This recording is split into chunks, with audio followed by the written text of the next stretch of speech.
What's going on YouTube? JT is Reborn here, and welcome back to another edition of my Monarch Legacy of Monsters reviews. In this video, we're going to be talking about Monarch Legacy of Monsters Season 2, Episode 2, known as Resonance. This one is directed by Lawrence Trilling and written by Dan Dworkin. So, much like I usually do with these Monarch videos, I'm going to recap what happens in the past stuff, and then talk about more the modern day kind of stuff. I mean, technically it's the past in terms of the Monsterverse if you go by continuity, but it's, the flashback stuff and then the more present day timeline stuff. So we're going to talk about that aspect with the show. So let's go ahead and summarize what happens. Overall, I will say that I did enjoy this episode. I may have a few things where I'm a little concerned at which direction it might go in, but there's also some really cool, fascinating things too. So, but basically, the episode in terms of the flashback stuff opens up with Bill Randa realizing that Titan X has a migration pattern and decides to go after it. Leah's all cool with this thing. Yeah, let's go ahead, let's leave. But Keiko is really against this thing. There's a bit of tension going on between the two of them,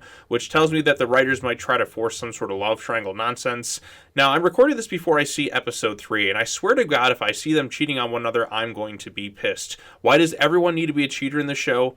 It's something that kind of took away from the modern stuff, and I don't want to see it thrown into the stuff with the past, because I like the cast in the 50s is much more likable than the cast in the present day stuff. It's just the way it is. They just work more cohesively as units, and they're not going around behind each other's backs like we've seen in the present day stuff. I don't want to see that carry over. Not everyone needs to be a cheater on the show, and that's one thing I'm hoping against. I understand Lee has feelings for her, but come on, man. We don't need this. But anyway, so Lee and Keiko end up staying behind and end up getting caught in some sort of ceremony regarding Titan X. There's also something interesting going on between Keiko and Titan X, where Keiko is the only one able to hear it, something that Kate shares later on in the present day stuff. And, she seems to have some sort of connection to it, and kind of reminds me a little bit of the Shobinjin, the Twin Fairies, and Mothra, but a bit of a darker version. We could see this whole ceremony play out, and it kind of makes me think back to Peter Jackson's King Kong with the crazy villagers and all that too. But anyway, so the villagers are there. The one lady from the previous episode who talked to Bill was like, I'm sorry about this, but our traditions must be kept a secret. And then they all go into hiding, and then that's when the scarabs all start coming out and start chasing after Keiko and Shaw before ultimately going into the ocean and joining Titan X, leaving them in kind of a state of panic. And we get to see Titan X in all its glory. Looks really cool, and that thus ends the 1950 stuff. So we go back into the 2017 version of the timeline, and the episode does open up with Kong roaring after Titan X escapes. We get to see a bit of a different angle for where the last episode ended. Lee makes his way to the rescue helicopter to Outpost 18. Kirk does have a few comedic moments here where he just is like, oh great, Monarch, or like, just my fucking luck. This guy can't really catch a break. We also get to see that really cool shot we saw of Titan X in the trailer, where you see Titan X, you see a killer, or not a killer whale, but the blue whale swimming and Titan X kind of swimming over it. Just the sense of scale and everything looked really foreboding and kind of creepy. But so the crew in that made their way in the helicopter that escaped, because Verdugo had passed away, she was killed by Titan X, had made their way onto Outpost 18. But one of the scarabs from the rift came in and ended up on the ship. So that thing's going to cause some problems in a minute. With Deputy Verdugo now gone and dead, I should say, Tim becomes the next in the chain of command, and he kind of has a little trouble accepting that fact. And as everyone's trying to look to him for advice, going from this guy who was in the basement to being the leader of this operation is definitely something he wasn't really prepared to do at the time. But then Shaw comes in, starts questioning things and what everyone's doing, and why aren't they going after Titan X? There's a bit of a disagreement between the two of them, where Tim's like, we gotta wait for orders, we gotta do this, but Shaw's like, no, we need action. But ultimately, Tim takes his idea to monitor Titan X. I do like the dynamic between Tim and Shaw. Despite everything Shaw has done, Tim does respect him, and you can see that Shaw's respect of Tim is kind of growing by the end of the episode, even going so far as Tim not telling Monarch, well, he was given Monarch orders to apprehend Shaw, but he's like, oh, it looks like these might have been kind of jumbled up and lost in translation, as our signal's not really the best where it's at. So the group decides to go after Titan X to divert its attention from attacking people.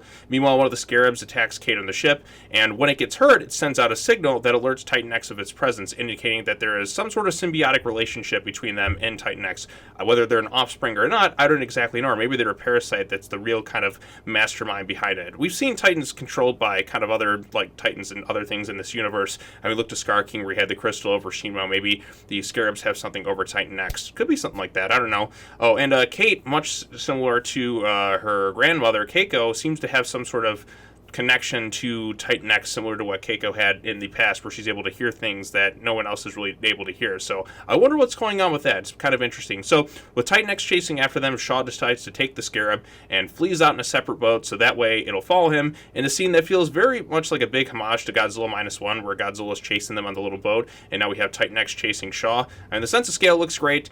He nearly dies, but manages to save everyone in the process, while we see the Scarabs latching onto Titan X, thus ending the stuff that happens in the present-day 2017 timeline for the episode. So there you go. There's your basic recap of what happened in the episode. I think there was a lot of cool stuff overall. Shaw definitely gets his moments to shine. I like the stuff between him and Tim this episode, and also seeing Keiko trying to adjust to how much Monarch as a whole has changed is kind of interesting. The effects are once again pretty top tier looking. I think Titan X looks really cool, and you really do feel this massive sense of scale to it. The episode also left me very intrigued to see what will become of Titan X and its motivations as a whole. Is it truly evil? Is it the Scarabs manipulating it? What's the connection it has with Kate and Keiko? Why can only they hear it? I wasn't really expecting a Mothra-like connection with this Titan, but this universe has established that people can have telepathic connections with each other and also with other Titans. So it does make sense that something like this could happen within the rules of this universe, however it works.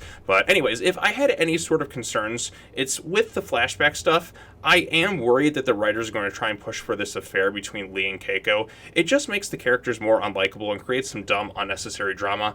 I don't mind character flaws, but I can't stand cheaters. Don't make this a thing. I'm fine with Lee still having feelings for Keiko and always caring for her, but having him cheat on his best friend would be rather douchey. So here is hoping that isn't the case, but other than that little concern I have, I quite enjoyed this episode. I thought there was a lot of cool action bits in there, not like big fight scenes or anything like that, but Shaw there, you get some crazy little sequences with the Scarabs and all that too, and it's a little bit more of the world building and some mysteries kind of unfolding with Titan X and its connection to people and the Scarabs and all that. So I thought that was pretty cool. So yes, I did enjoy this episode. Production value top tier, some nice homages to Godzilla -1, and a little bit more of Kurt Russell sprinkled in where he's interacting off people is always a bit of fun. So with that being said, what are all your thoughts on Monarch Season 2, Episode 2? Did you like this episode more or less than the last one? Let me know your thoughts in the comment section down below. Be sure to like this video, share it with your friends, subscribe to the YouTube channel for more content, hit the bell for notifications, all that fun stuff. I'm recording this before the new episode's supposed to drop at the time, what is it, Thursday? Yeah, so the new episode's supposed to drop tonight, so I want to get this recorded before the new episode drops. I was a little bit behind, but I'm finally getting all caught up on things, and I'm feeling pretty good about it. But anyways, what did you think of it? Let me know your thoughts in the comment section down below. Be sure to like this video, share it with your friends, subscribe to the YouTube channel for more content. I got a lot of MonsterVerse videos on the way, and I'm trying to play catch up with a lot of other projects and all that. A little bit behind, but I'm feeling pretty good right now. So anyways, that's all I have to say. As always, take care now. Bye-bye then, and I will see you all in the next video. Peace out.